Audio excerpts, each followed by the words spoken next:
Nabu ng crowd sa sariling bahay. MSG tahimik habang nilamon ng Mavs ang Knicks.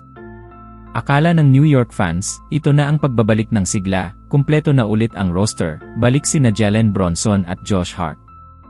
Pero imbes na comeback story, isang bangungot ang nasaksihan sa Madison Square Garden. Sa harap ng libo-libong fans, nilampaso ng Dallas Mavericks ang New York Knicks, at ang mas masakit. Nabupa ang Knicks sa first half habang lumalamang ng 30 ang bisita. Pinangunahan ni Max Christie ang Dallas sa kanilang 114-97 panalo, matapos magtala ng season-high 26 points. Tahimik pero deadly ang laro ni Christie, na paulit-ulit na sinira ang depensa ng New York. Samantala, lahat ng mata ay nakatutok din kay Cooper Flagg, ang number 1 overall pick, na sa kanyang unang pro game sa Madison Square Garden ay agad nagpakita ng tapang, 18 points at 7 rebounds, walang bakas ng kaba sa iconic arena. Kahit maraming injured players ang Dallas, ipinakita nila ang tunay na next man up mentality. Sa katunayan, tinakbuhan nila ang Knicks sa first half, dahilan para makuha ang kanilang ikatlong sunod na panalo. Si Flagg, na nakaligtaan ang dalawang naunang laro dahil sa ankle sprain, ay bumawi agad at naging spark plug ng opensa ng Mavericks.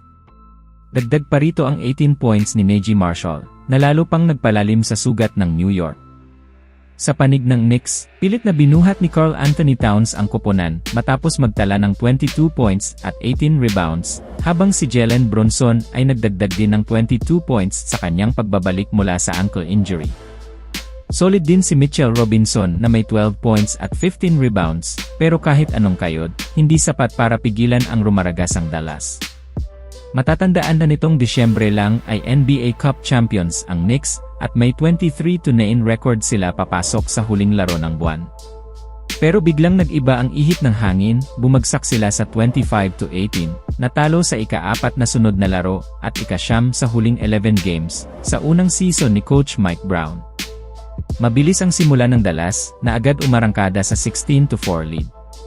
Kahit nagawang bawasan ng New York ang agwat sa 31-22 matapos ang first quarter, kapansin-pansin na mintis ang lahat ng siyam nilang tres sa opening period. Sa second quarter, si Flagg ang nagbukas ng scoring para sa Mavs, at isang 13-0 run ang nagbigay sa Dallas ng 51-30 na kalamangan.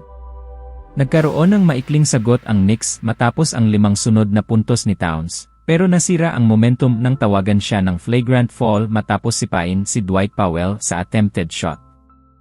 Mula roon, tuluyang bumagsak ang New York, 9 na sunod na puntos mula kay Naji Marshall, bago pa tinuldukan ni Christie ang half ng isang tres para gawing 72-43, isang 30-point blowout. Dito na nagsimulang umalinggaw-ngaw ang pagbuo sa MSG, at muling narinig habang papasok sa locker room ang Knicks, baon ang 75-47 deficit. Isang gabi na dapat sana ay pagbabalik ng kuponan, na uwi sa kahihiyan sa sariling tahanan.